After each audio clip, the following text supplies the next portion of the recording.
Authentic Business Adventures, the business program that brings you the struggle stories and triumphant successes of business owners across the land.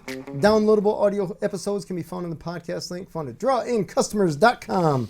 We're locally underwritten by the Bank of Sun Prairie, and today we're welcoming / preparing to learn from Joe Koss, the former CEO of the growing Culver's franchise, which you've probably heard of, eaten there, enjoyed, as well as Mike Leckrone, the former UW band director, which you've probably seen perform.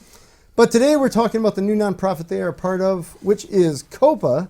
So Joe and Mike, how are you doing today? Doing well. Doing well. Thanks for having us. Thanks for being on the show. You guys are powerhouses here, so I'm excited to have you guys. And you're part of this nonprofit, which is, I guess in the end, just giving back to the community, which is great to hear. So Mike, let's just start with you. Former UW band director. How did you get into this COPA thing? Well, I fell into it. When I retired from being the band director, a lot of people say, oh, he's got a lot of time on his hands. Let's see if he can help us with this. And I got an inordinate amount of calls from people who wanted to know if I could help them with personnel. They say, we've got music groups that want to play, but there's no organization. There's no place for them to play. There's no place for them to do their thing musically.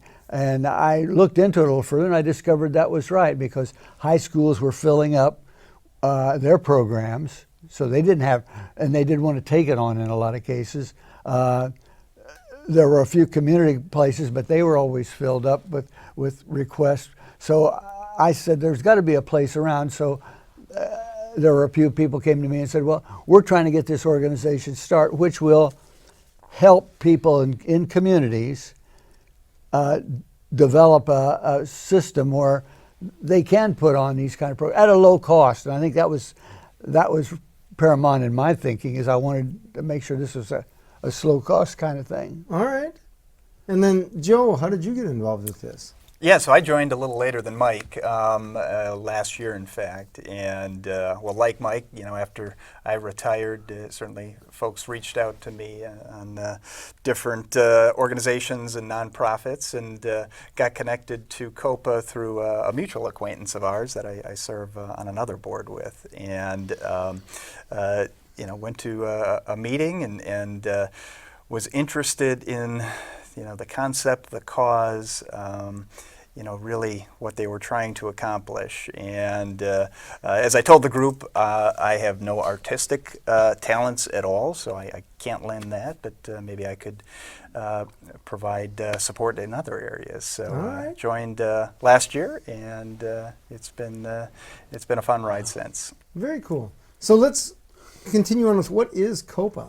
Yeah, so COPA is short for Community Organizations Promoting the Arts. And, we believe that affordable access to the arts is really better for our communities. And so it's our goal to provide a facility that provides access to all forms of the arts. And this is everything from musicians to the visual arts, painters and sculptors and other forms of artists.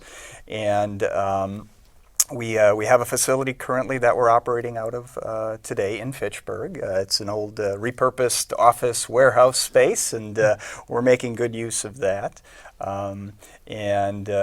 Really it is our goal to, and we've got some big dreams to ultimately take that building down and build a world-class arts facility where folks can not only create art but learn the arts and perform as well. And we want to build a performance stage and that as a part of that facility as well. All right. So who or what group of people started COPA? Well, COPA was probably the brainchild of a guy who was blanking. Dale. Dale, yeah. Dale Sticka, and he's a musician. Okay. And he works in the arts. He works in various arts, a lot of television, a lot of live productions. And Dale wanted to get some help with people because he felt like he knew the business side. He felt like he knew the technical side, but he was lost for the production side, for the actual music side. So Dale's been sort of the pusher that made sure we had. It's his building that we're planning to reface, and at the end he's been very helpful in just being an idea guy. Dale's a dreamer, and he comes up with some really great ideas. Some of them need to take the time. So I think he's sort of that aspect of it. All I know is music. I don't know anything else. So I can't help with the business part of it. I can't help with anything except the fact that I can work with the musicians. And again, that's where it comes down to. We want COPA to be accessible to all musicians, not just the higher echelon ones, not just the ones that are great players already or really good players. We want that guy who's maybe played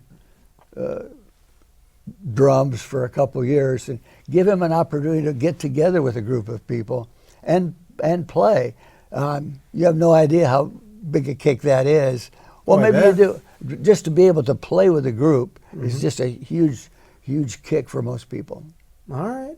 So is there a vision or mission statement or something like that with COPA for, I guess, the big overarching goal? Like, what does success look like, I suppose, for COPA as far as that goes? And again, we want to be able to provide affordable access to the arts. Gotcha. And so, you look across Dane County, and there's many great facilities, right, that provide that access to the arts.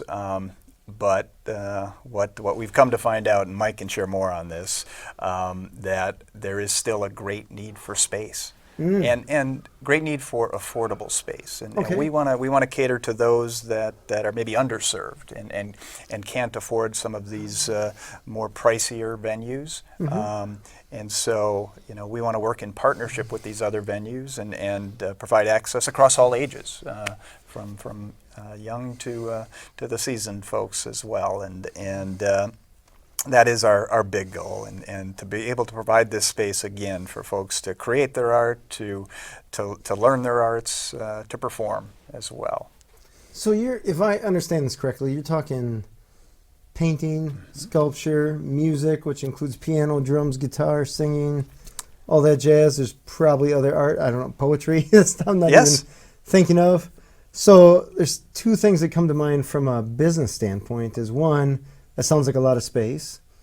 And two, it sounds like a lot of equipment, I imagine, for instruments and painting, palettes, paint, all that kind of stuff. And then I guess how do you make money or sustain it kind of thing, which I bet are problems that you guys are working on solving now. Well, from my standpoint, it's a nonprofit, so my idea wasn't necessarily to make any money. I want to provide a service. I want that service to be there when people have that need. I was in Milwaukee when this first thing to visit a school, very similar to what we're planning here, and it just blew me away that these people are doing what I think, and Joe, everybody else thinks COPA should be doing. They're providing that space, and you'll go in to the Milwaukee Arts, and you'll find people doing Native American music. You'll find them doing Latin American music. You'll find them doing jazz, hip hop. And the fun of what I saw was there was no competition. There was this idea, hey, we want to work together. Maybe I'll get an idea from you about how to make my Latin American music better because I know a little bit more about jazz. And I saw that happening, and I literally said, why can't we do this at Madison? And the answer was, there's no reason why we can't. Right. And so we got started that way. Now, I made the statement early on, again, that we could build this building in a year or two, and as soon as we got it built, somebody would be coming to you and say, well, we need this. Because that's what's going to happen. I mean, if you think of all the great potential arts areas were around here, start with the high schools, but then you got to go lower than that. You've got to go with the people who learn to play an instrument and don't have an outlet anymore. Mm-hmm. And I don't want that group to be ignored. Okay. And I think the older I get, the less I want them ignored. Sure, fair. Yeah, I guess we're in a studio here where, as I'm thinking about it, they have kids that do filming and create their own shows and all that kind of stuff, and that's just a single facet of art. And that's a part of... Yeah, that's another aspect that we'd like to include as well, is sort of that back of the stage training too. Mm-hmm. So how does someone become proficient at the sound and the AV piece of it?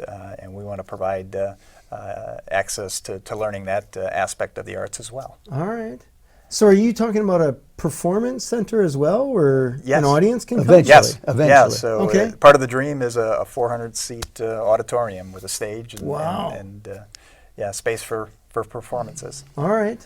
And then I imagine sound rooms or something like that for recording and all that? Actually, Dale's got a head start on it. He has a pretty good sound set up right now, and he does a lot of recordings because he is a professional. That's what he does. Okay. And so you'll find that there will be people from all over the state coming to him because he knows they're going to get a quality recording done with professional equipment. Oh, wow. And so we've got a head start on that. We've got a little bit of a head start on the building space because he's got room. COPA is already doing weekly concerts that... Are they really?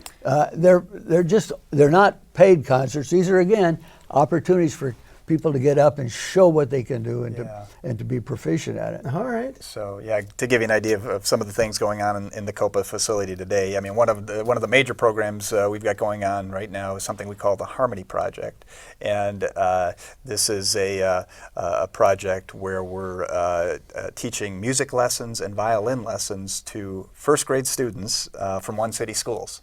All right. And so they've had a number of performances at our facility, and when you see these young kids with their little violins playing, you can't help but smile. You can't help but smile. And the program is relatively new, just a little over a year in existence.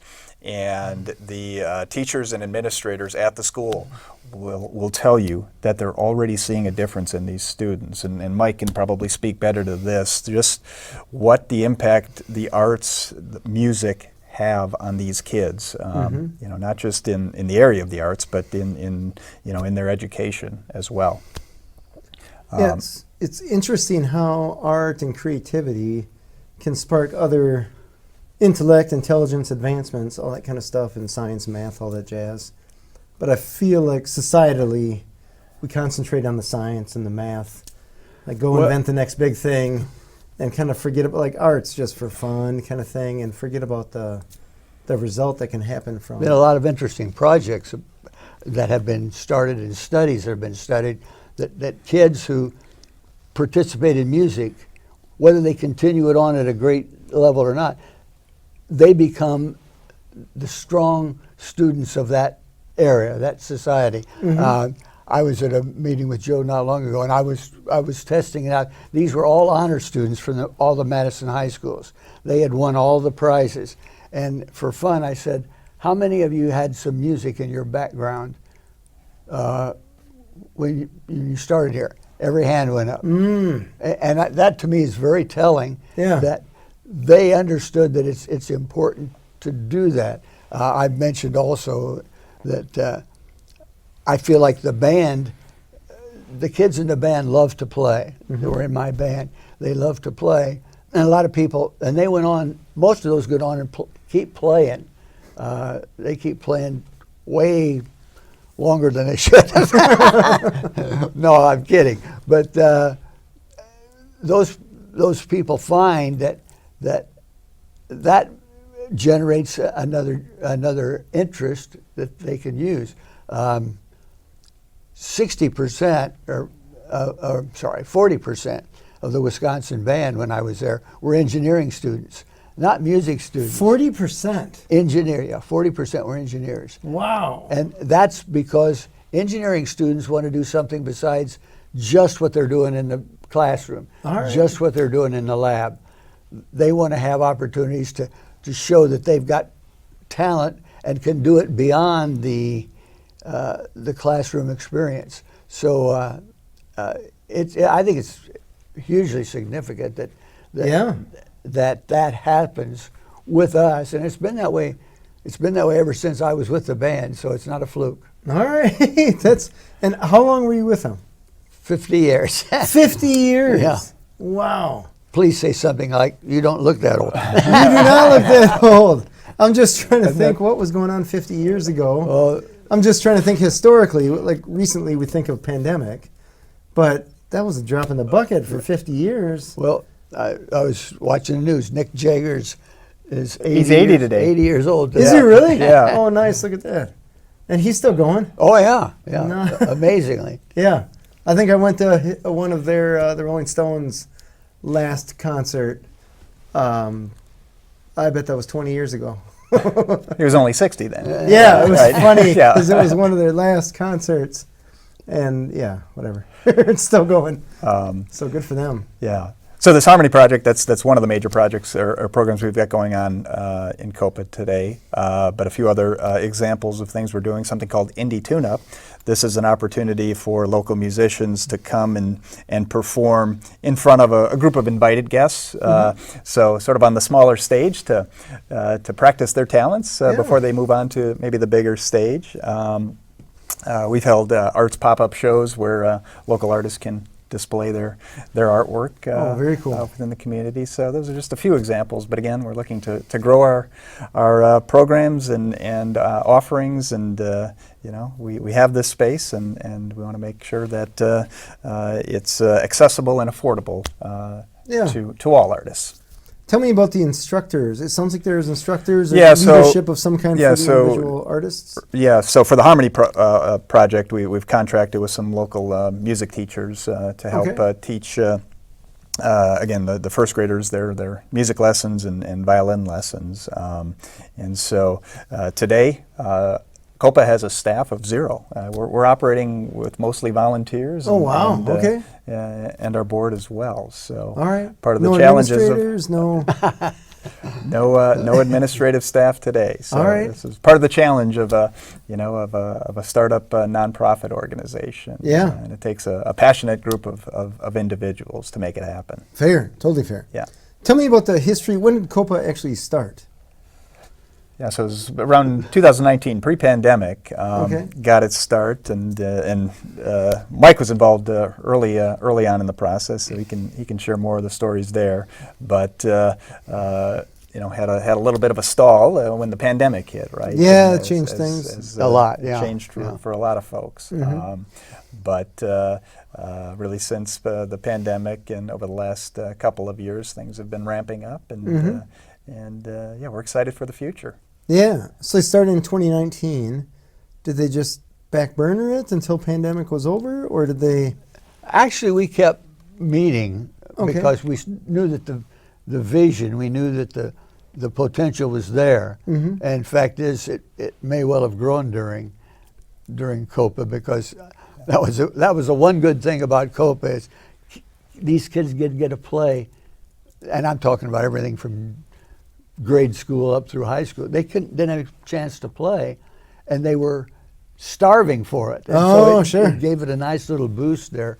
But it did take a big setback, because to balance that, we had a lot of high school kids who were ready for that next level of performance, and they got cut out. They didn't have that chance. And that's probably going to make those years a little bit weaker so far as the musicians are concerned. But I think, again, they worked hard to overcome that, so it's back on schedule, I think, for what they're doing right now. All right.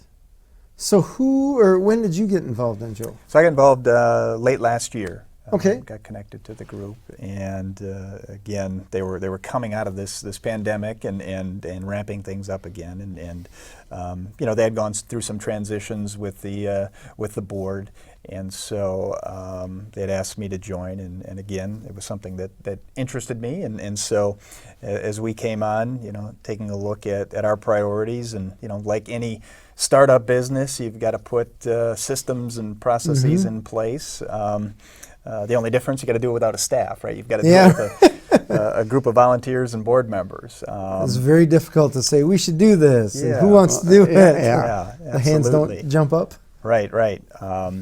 But we've added to the board. Some great new members have joined, and just great to see the passion that these folks exhibit, and their dedication to the cause. And with that, I think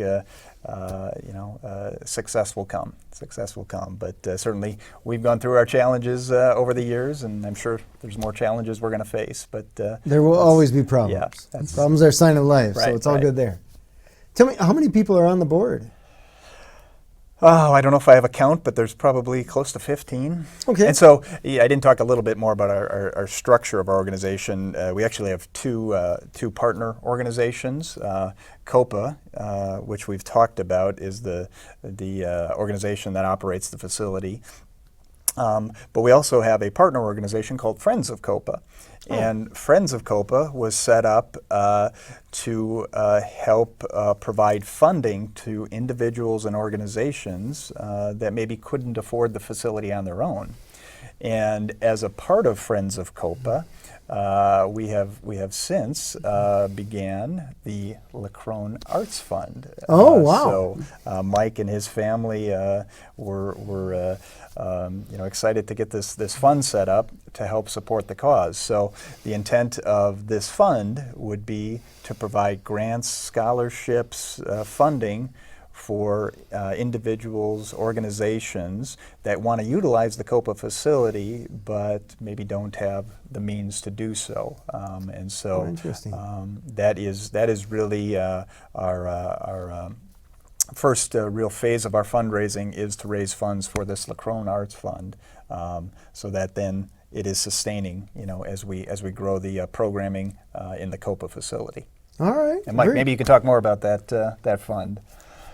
Well, so far as the fund is concerned, when I was approached with would I lend my name to it, would I be able to help with it, I felt the answer was yes, because I want to see those people who don't have an opportunity to play, who don't get that boost, whose music is not in their lives as much as it could be, not just should be, but could be, then I felt it's something I want to see happen. I think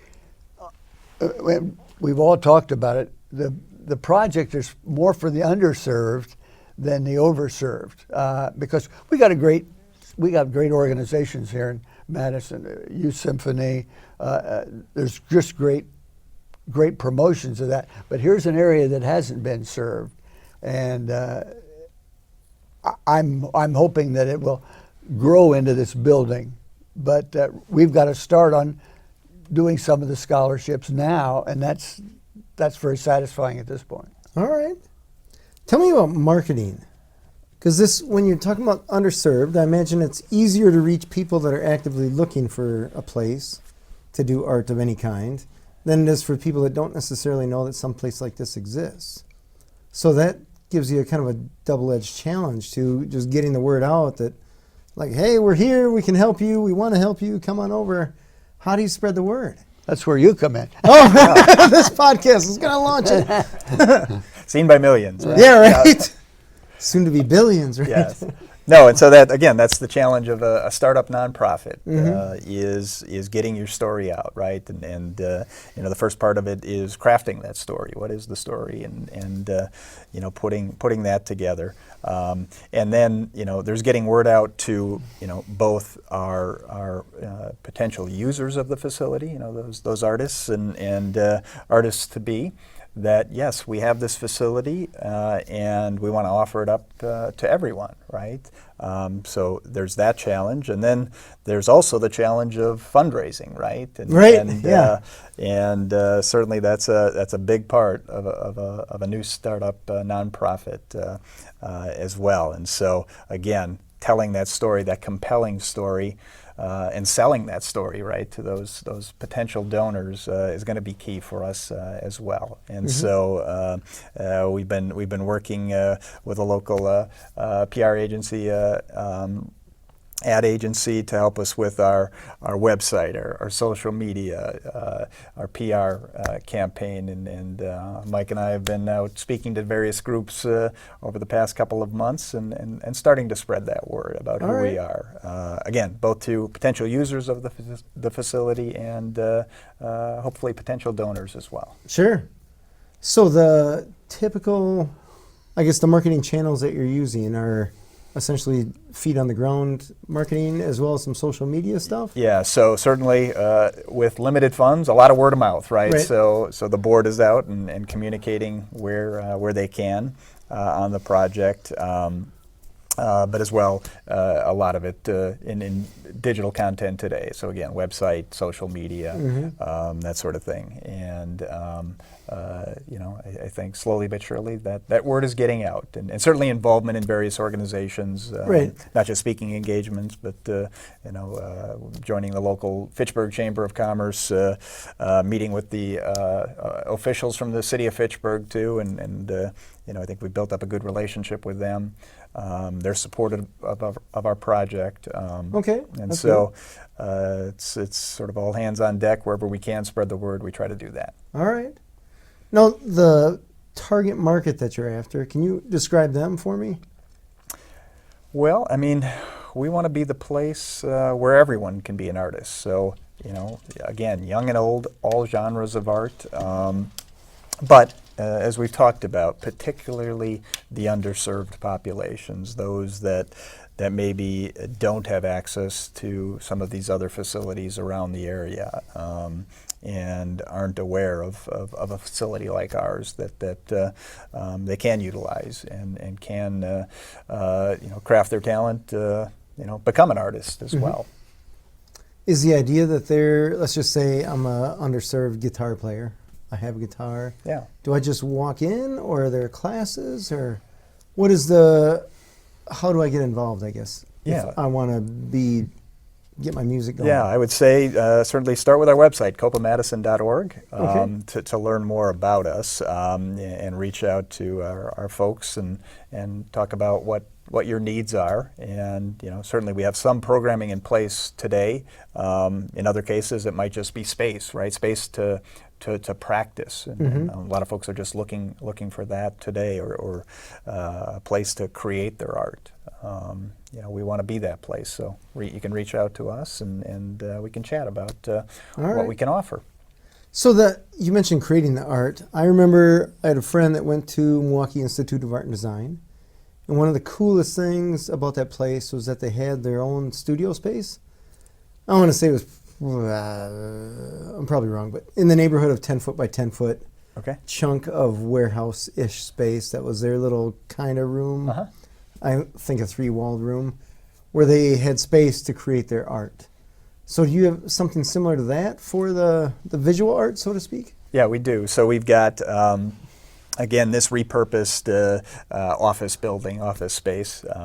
So if you think of an office space, it's segmented into different rooms and different room sizes. We've got a few larger spaces for performances and larger events, but then smaller spaces, like you talk about, for creating the art as well. That we can potentially offer up to these artists. Okay. And then for something like that, I imagine there has to be some monthly nut that they have to pay. Right. I imagine you can't just be like, "Hey, this is all free." Right? Yeah. No. And it'd be great if it could be. Yeah. Right. So we've got to stay in business too, right? So we've been working on putting together some schedules of what that space would take to rent out. But then that's where the Friends of COPA and Leckrone Arts Fund will come in. If there's an individual and organization that maybe can't afford that space, then the fund can help subsidize their efforts. Got it. Yeah. Is there an age that you're after, or is it kids, adults? Doesn't matter. Well, from my standpoint, the older the better. All right. But no, I really, we have kindergarten kids, Yeah. literally kindergarten. And, you've heard us talk about these things that they've done in little concerts. Mm-hmm. But there's a band in Wisconsin, which is called the New Horizons Band. Okay. And I've conducted it. Yeah, see, that we need to get our message out. But, Yeah. the New Horizons Band is adults. These are people, some of them, 80 years old, who played, and they're looking for that outlet. And this is, you don't go into the New Horizons Band and expect to have to sit, at the top of the section and really play. You can just barely play. In fact, there are some people in it who are just learning to play since they retired. And those are the kind of things I want to see happen with this group. I want to see those people say, "Oh yeah, we can play that and have a good fun." There's I don't know if you know Jim Latimer, who works in an adult band in Madison. Jim expressed to me one time that his adult band, which started as some kind of type of beginners band, has now outgrown that. They're too good. Oh, wow. They become too good as a band, so they've got to look for another level down to get those people started. And that's a great kind of story that I like to hear. Yeah. So are there routine concerts or art shows or recitals or anything like that, or is it more or less sporadic based on the individuals? Yeah, there's some routine. So the Harmony Project that I talked about, those kids were doing performances monthly. And that's certainly open to the public, but parents and administrators would go to that sort of event. The Indie Tune-Up that I talked about, there's a regular schedule of those events on our website again. So starting to build that sort of schedule of events on our website. All right. So what have been some of the challenges that you two have run into with, nonprofit, of course, any business is going to have challenges, but what have been some of the unexpected How much time do we challenges? have? Yeah. Yeah. No, like any startup, right? You with any business, you've got to go through the setup of the systems and the processes, and you've got to have the various disciplines. Again, we're operating without a staff, so very strong support from our board, and so. Part of it is recruiting board members that maybe have the background in some of the needs we have. So, certainly we've got board members that have artistic backgrounds to help with our programming, but folks with financial background or legal background. We've added folks that have building design and construction background too. Oh, wow. As we think about renderings for our new facilities. So. Building up the team, if you will, to help as we grow this organization. But you name it. I think we've faced it, and we're going to continue to face our challenges. But you see the momentum building, and that's what's exciting. And maybe the most exciting thing is, again, to see these kids' faces when they're performing, and the smiles on the parents' faces. Right? Yeah. Fair. What have been some of the successes, the recent successes that you've come across that maybe weren't necessarily expected? Yeah, I think a number of things. I look at the board members that we've attracted recently. Some really passionate people, some talented people. Adding to an already talented board. I look at some of the projects like the Harmony Project that has had maybe some early stumbles, but has seen momentum grow there.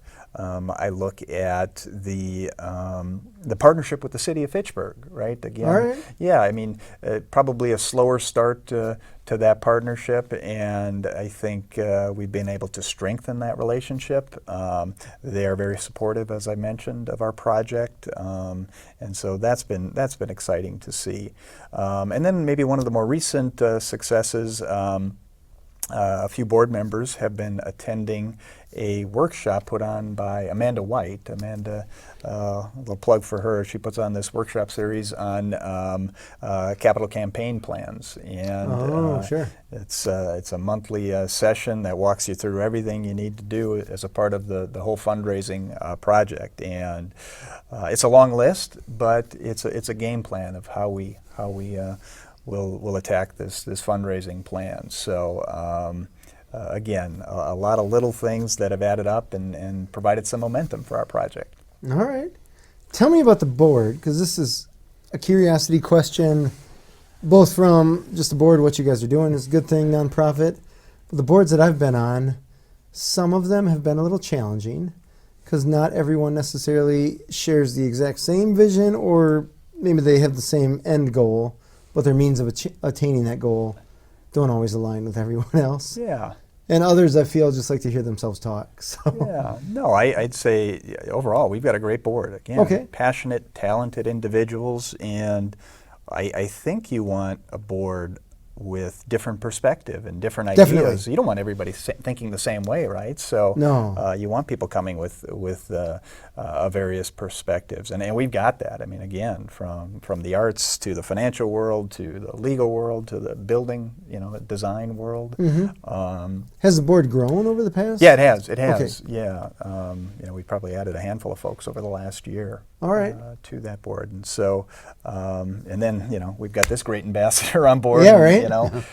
It's been awesome having Mike involved in this project and helping to spread that word as well. So.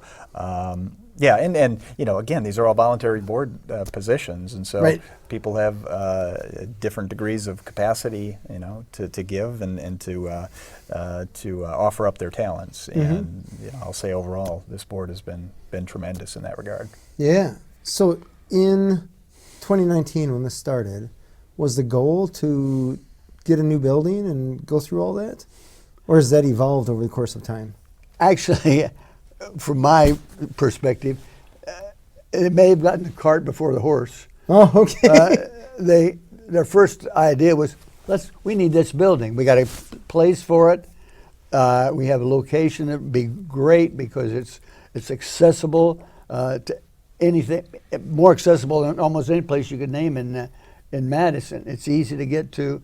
It's going to be a facility that will be very usable by dozens of people, and so Dale's idea was to let's get the building, and then as we worked with different people, we found out that there has to be some kind of a grassroots movement to get from here to there, so that here is people can look at it and say, well, we've got that going. You've heard us talk about several programs that are going right now. Those need to keep growing and develop into that school. There will be, at some point, I think, and maybe I'm speaking out of turn, but at some point there's going to be a group or a single person who says, boy, look what they've done. We need to support that more fully than we have at this point. And I think that's one of the challenges, but I think it's also a very worthwhile and realistic goal. Yeah, I bet it's challenging, I suppose. You have to build upon your success, but when you get that idea, you want to just build your rocket ship right away. Right. Yes, I think that was the original idea. Let's just build this, world-class facility and just do that from the start. And I think we've kind of regrouped on that idea, and now we've kind of instituted this phased-in approach of our fundraising. And really, we want to build the momentum, right? So offer up our current facility to groups and organizations. It's a great facility. It works. Prove the model, so to speak. Prove out the model, exactly. And we're starting to see that momentum build. So first phase of the fundraising project is to raise money for the Leckrone Arts Fund, and that will provide this sustainable funding for these groups into the future, right? The next phase of the fundraising project would be, there's multiple buildings on the site, and what we want to do is remodel one of the separate buildings, so we can continue the programming to then eventually build the world-class facility as the third phase of the fundraising project. So Gotcha. again, throughout all of this, continue the momentum, build the momentum, and well, if you build it, they will come. Yeah, right. You That's our hope anyways, right? yeah. Yeah, I imagine when it comes to a building and something like that, you need to get enough donations to make it happen. Yeah. And the people that are donating want to see, what are we donating for? Yeah, kind what of are we thing. doing? What are we doing? They're not donating to a building per se. Right, They're right. donating to a cause, and how will this benefit the community at large? Mm-hmm. And that's what we're trying to prove out, right? So, the proof is in the pudding. So, what have we seen so far? And that's what people give to, right? They give to a cause. They give to people. They don't give to a building per se. Right. Yeah, there's millions of buildings. Yes. It's kind of emotionless, I Right. guess, to a point, but Well, you asked what our successes were. We really had something off the ground that was really worth doing, because back in 2 years ago, we thought it would be a great thing to have a concert, an outside concert where the building is, where you invite in different ethnic groups who could perform, Latin American groups who could perform, hip-hop groups who could perform. And I had the great pleasure of putting together a jazz ensemble of people who had been in my band who went on to really great, I mean, these are people who played in Buddy Rich's band, Woody Herman's band, and they're either in Madison or within phoning distance. I come back and let's get this going. We had a great jazz concert. We had a great Latin American concert, and then we were ready to take the step. Then COVID hit. Oh. And now that momentum's got to get built back up again. reignite it. Right. So that I mean, I got some of these jazz artists because they were interested in the project. They may have lost some of the interest for whatever reason, so we have to build that back up again. But I spoke just last week about, I think that's something that needs to get going again to show what you can do at this highest level. Yeah. And at the same time, keep the idea that it's, you could be in it. You Yeah. can be a part of it. So that to me sounds like a blast to be an audience member. I'm not much of a musician at all, I guess, to put on a show or anything like that, but I would love to attend something like that. So how do you get the word out that stuff is going on? Well, that's our press agent. All right. Problem. But and it really that's what we're starting to discover, that there's a lot of pieces that have to be put together so this works. I suppose there's the artists, there's the audience, and there's the people behind the scenes that are making it all happen. Right. And that's a lot of A moving lot of parts. pieces that but- have to come together. Yeah. Yes. But I imagine that's part of the challenge and That part of the is. fun, right? Yes. If it was easy, everyone would do it. Exactly. All right. Interesting. That is pretty cool. Tell me about the website. So COPAMadison.org. Okay. You can learn more about COPA and Friends of COPA, the Leckrone Arts Fund. You can give if you want, and certainly we're accepting donations for any of our causes. Again, our focus is that Leckrone Arts Fund. There is a calendar of events that we do have scheduled, a little slower in the summer versus in the school year, but. Tell me why. Well, the Harmony Project was one of the projects that ongoing Gotcha. during the School school kids, year. okay. Yeah, that monthly event, we recently got approved with the city of Fitchburg to expand some of the things that we can do in our building and expand the space that we can use in our building as well. So we're looking to grow that and grow some of the events that we are hosting there as well. Yeah. All right.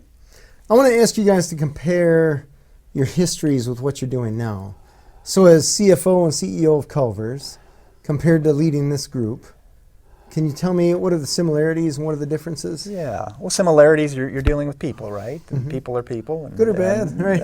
No, and everybody's got different personalities and different talents, and it's about, bringing those talents together and hopefully having a different perspective. I think that's healthy for any organization, certainly. And so, again, the people part of it, I think, is similar.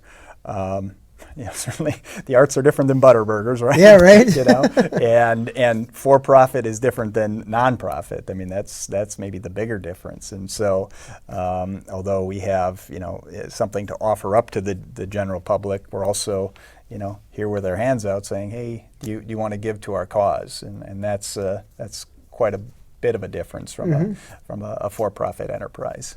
Yeah. Yeah. How about you, Mike? Compared, I mean, you essentially worked for. It's the same thing. I mean, you have the pieces that you have to put together. What one of the tricks is this piece may fit well now, but you add something to that piece and it may not work at all. So what you have to do is make sure you get the right pieces into place.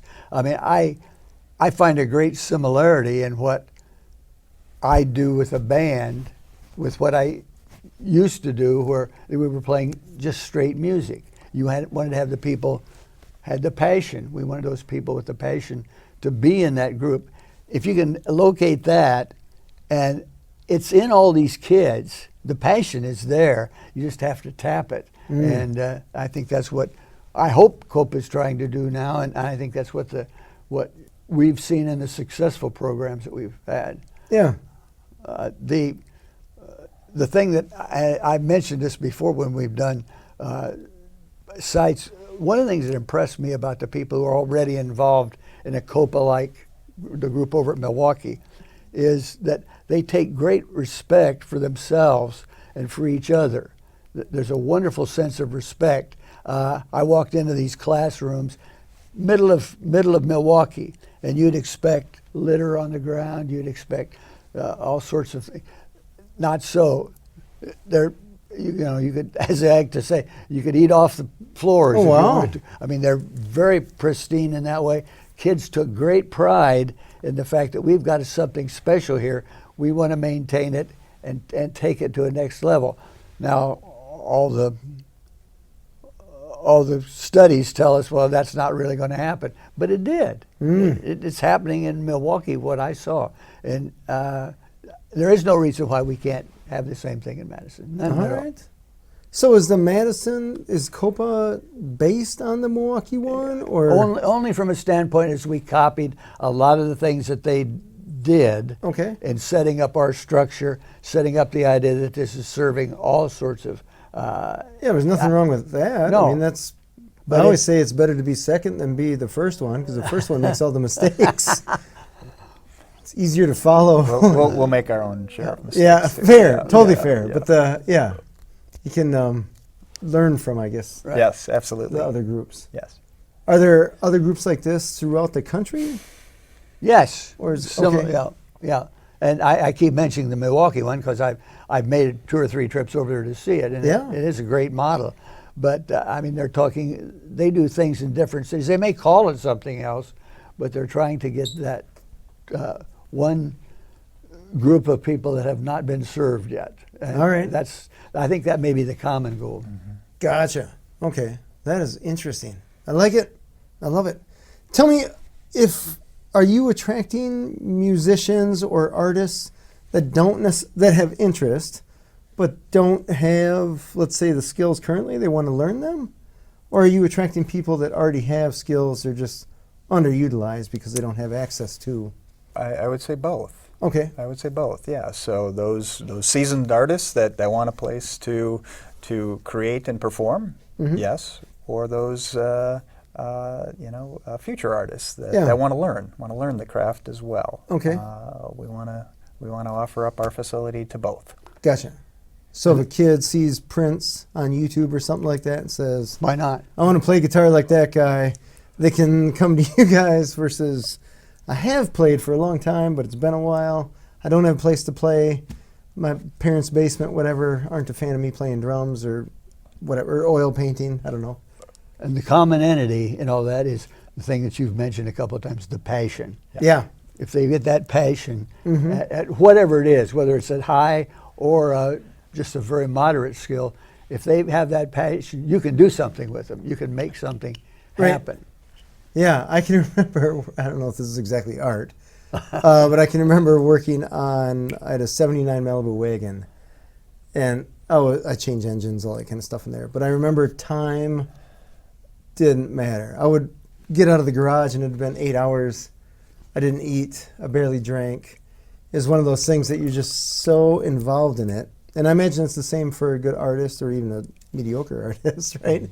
Whether it's learning an instrument or painting or sculpting or whatever it is they're doing, dance, whatever. That is just you get in that zone and nothing else matters because you're so intense on it. So that's pretty cool. That's impressive. So people can find you on the website. Yes. Tell me the website one more time. COPAMadison.org. All right. Yeah. And do you have any events coming up that people can check out? Again, there's a calendar on the website Okay. to see what's upcoming and maybe out into the future as well. All right. But, yeah, we just hope to grow the programming, grow the offerings, grow the fundraising Sure. as well. Yeah, it's all part of the challenge, right? Fair. Yeah. Are you still playing instruments or leading or? Well, I quit playing trumpet about 10 years ago Okay. because I found that I couldn't play like I thought I should. Okay.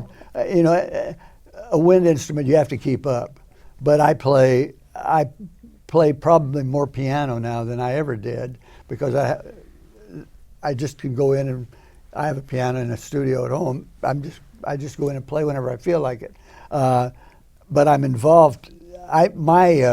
My playing is learning how to play other people. I arrange a lot. I do a lot of arranging okay. and composition. So it's putting it into. I'm still playing from that standpoint, but I'm not playing from physical. Pick it up and do it. Although every now and then I sing, which the people just hate. I didn't know I you sang. promise you can sing better than me.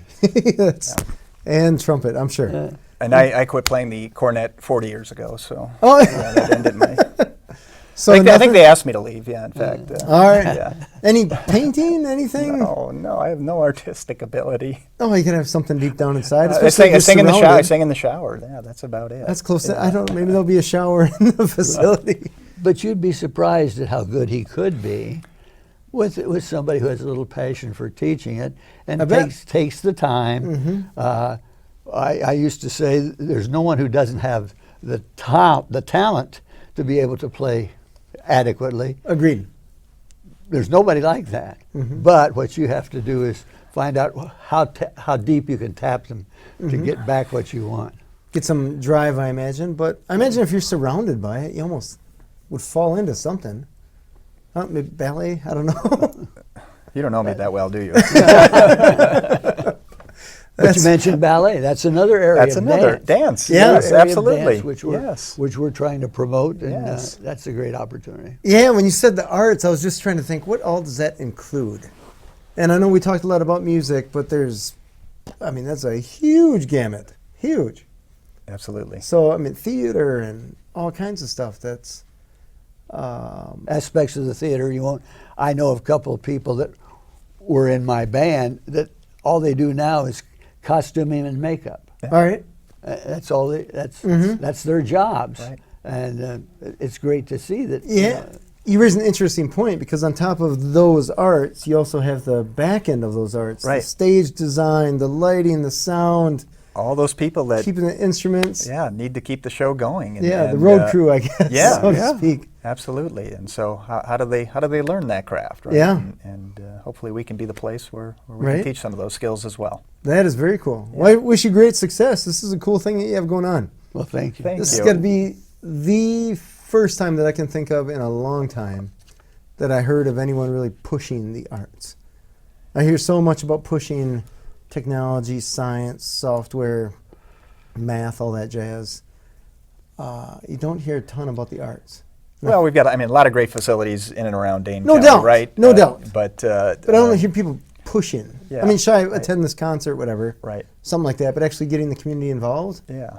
Maybe I'm under a rock, but I I feel like what you have going on is a really good thing. Helpful Thank to the you. community. Yeah. Thank you. Cool. I appreciate you being on the show. My pleasure. Thank you. My pleasure as well. This has been Authentic Business Adventures, the business program that brings you the struggle stories and triumphant successes of business owners across the land. Downloadable audio episodes can be found in the podcast link found at drawincustomers.com. We are locally underwritten by the Bank of Sun Prairie. If you could do us a huge favor, if you're listening or watching this on the web, give us a big old thumbs up, subscribe, and of course, share it with all your entrepreneurial friends and those friends that could use a little kick in the art, because hey, that's what it's for, right? My name is James Cademan, and Authentic Business Adventures is brought to you by Calls on Call, offering call answering and receptionist services for service businesses across the country on the web at callsoncall.com, as well as the Bold Business Book, a book for the entrepreneur in all of us, available wherever fine books are sold. We'd like to thank you, our wonderful listeners, as well as our guests, Joe Koss, the former CEO of Culver's, as well as Mike Leckrone, the former UW band director, two powerhouses that have joined forces to get COPA. Tell me the website one more time. COPAMadison.org. And that's C-O-P-A, correct? Correct. All right, COPA Madison, all one word, .org. Couldn't be easier, right? Past episodes can be found morning, noon, and night. The podcast link found at drawincustomers.com. Thank you for listening. We will see you next week. I want you to stay awesome. And if you do nothing else, enjoy your business.